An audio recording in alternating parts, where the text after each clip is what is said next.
Start with Jim Matheson, Post Media.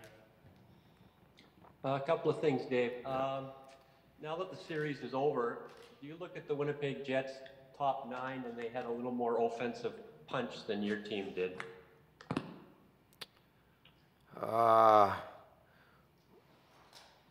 in the series, we're pretty even scoring, other than the two empty net goals. But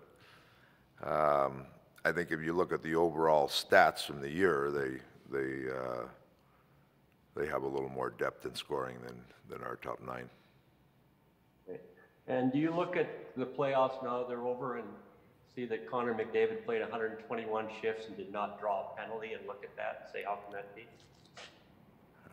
Yeah, I say, how can that be that he doesn't draw a penalty every game that I watch? Rob Tychkowski, Post Media. Hi, Dave. There've been a lot of lean years here in Edmonton, a lot of heartache, but one by one, your core guys have come through today and talked about how they still want to be here. Nobody wants out. Where does that come from, and how important is it to have that base of buy-in as a coach? Yeah, that's interesting that you say that. I've never been around teams where people want out. I don't know. Maybe it's been different around here. I think we have a good group of guys. They want to be here. They want to. They want this team to be successful. They want to win. You know, I'm just in talking to our guys today. They're disappointed with the playoff result, but their resolve is unbelievable, that we're going to keep pushing this thing ahead. And like I talked about last night, you got to be a playoff team every year. Like you got to just punch that ticket to be a playoff team every year and continue to get better and better. And one of those times you punch that ticket, you'll go on a good run and you'll see what happens. So we've got a good group. But like there's a lot of resolve to keep this moving in the right direction. And you know, it's disappointing today because of the results, but the resolve to keep this thing moving and get the results that we're all looking for is very strong. So it doesn't surprise me that there's not one guy that doesn't want to be here. How close do you think you are, and what do you need to get over the hump? I'm not talking, you know, to win a Stanley Cup next year, but to be the team, you know, in the playoffs that you expect it to be this year. I think there's two. There's one, we have to continue to, like, some of these lessons are hard lessons to learn, but there's a discipline and a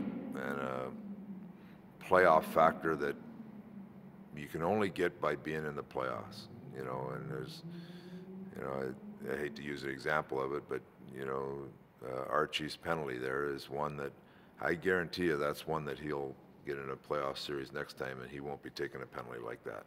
You know, you talk about discipline, you say it, and there's the emotion of the game, and you have to live through some of those mistakes to really drive it, you know, down so you get it. So there's some things like that that we still have to continue to grow into. I think there's been tremendous growth with our group and how we play and how we defend.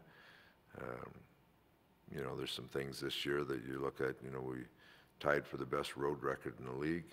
So there's some things that we've done as a group that are preparing us to be, you know, pushing us in the right direction to become one of those top teams and be a top team for a long time. And then once you're a top team and you've proven you're a top team for a long time, you have a chance to continue to chase that ultimate goal, which is to win a Stanley Cup. That being said, there's some things, you know, I think we still have to continue to build some depth in our group. Some of that will come from within. You know, we've got some young players that I think are ready to take another step. You know, I look at Bouchard, I think will be an everyday player next year. Young McLeod came in and played well.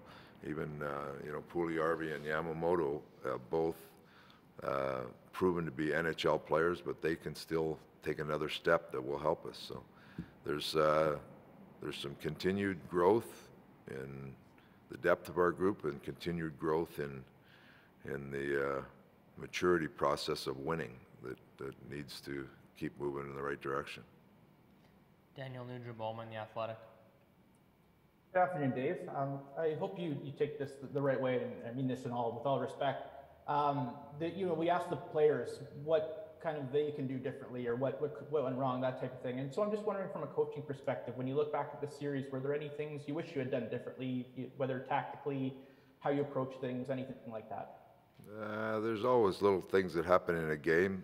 You know, we adjusted our lineup and went to a little more speed lineup that I thought helped us the last couple of games. You know, there's always little things you look back on that you know, things that should you tweak something here or there, but the games are just they're ultra close. You know, you're trying to find that way to get a break, to make the breaks go your way, but it was just a tight series. In the last couple of games, you used some lines that you hadn't tried before. Looking back on it, do you think that was a little tough to do at that time of year to get those types of players acclimated together? Or what were your thoughts on how they were able to? We had players play around. I know you guys concentrate on lines and who's going, but there's situational stuff where you use different people at different times on lines, and some of it is a matchup thing, some of it is a certain night where a guy's going.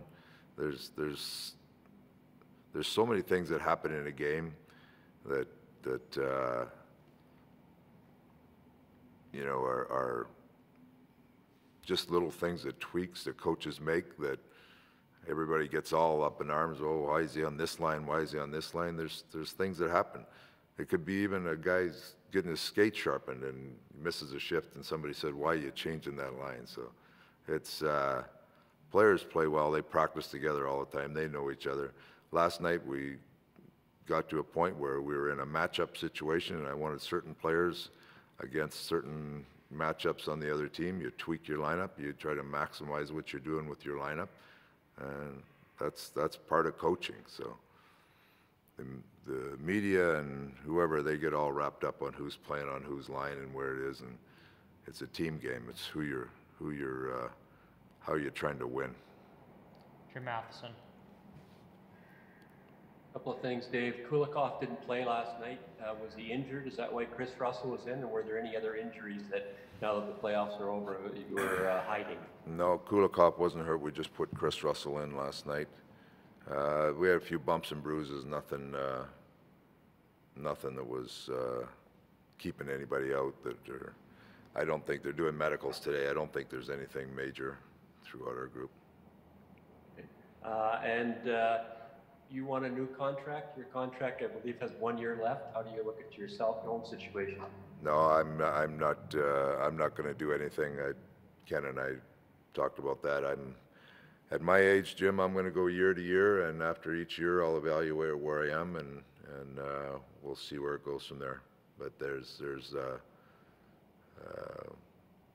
I'm not worried about that. I'm going year to year in my life right now. Ryan Rashog, TSN. Dave, we were asking you all year about McDavid and Draisaitl together or apart. You know, for the bulk of that series, you made the decision to play them together. When did it sort of switch in your mind that, okay, this is the formula that you're going to need to go with, and what were the indicators that was the right thing to do at the time? Well, there's just different things. Flow, trying to maximize your ability to score. I mean, depending on how the rest of the lineup is shaping up, there's lots of factors that go into it. And I want to ask you about Ethan Bear and Jesse Puljujarvi. They're two young players. They're important to this organization. You know, last night is a game where obviously Ethan made the mistake. You know, what did you think of what you got out of Jesse and the potential lesson for Bear out of last night? Well, Jesse, you know, when he came to camp, you're hoping that things are going to move the right direction. It was a real feeling out process because I didn't know him, and he was a pleasant surprise from the day he walked into camp till when I just met with him a little bit ago here. He was a good player. He got better as the year went on. He's a big, strong player, plays the game fast, got a tenacity about him, and I think he's going to continue to grow. very happy with the situation. He's happy he came back and really enjoyed his year. And he was, from a coaching point, he's a real good person, a fun guy to coach, and he played very well. Ethan is, you know, he's going to learn some hard lessons this year. You know, from the start of the year, struggled a little bit, some ups and downs with his game. The one thing with Ethan is he had a really good year last year, and he set a certain standard for himself that you know, that he's expected to play at now, and raise that standard, and he knows that. He's a real committed player. He's, you know, there's parts of his game that he just has to build that consistency in, and he's a valuable player for us. Very good on the penalty kill. He's a valuable guy for us, but he's still a young player that has to continue to grow and grow into that playoff mindset where mistakes can be critical. So he'll continue to grow as a player. He's a big part of what we're doing here. Jack Michaels, 6:30 Chad. Dave, you've said every playoff year is different. You have as much experience as anyone in the league. Have you seen too many series where you actually lead for a significant period of time, more than the other team, and have nothing to show for it? Yeah, that's what's hard to take about this one. Ken and I were talking about that after the game last night, where you feel like you're around it, but you can't get over top of it, you know, and that's a frustrating thing about this series for sure.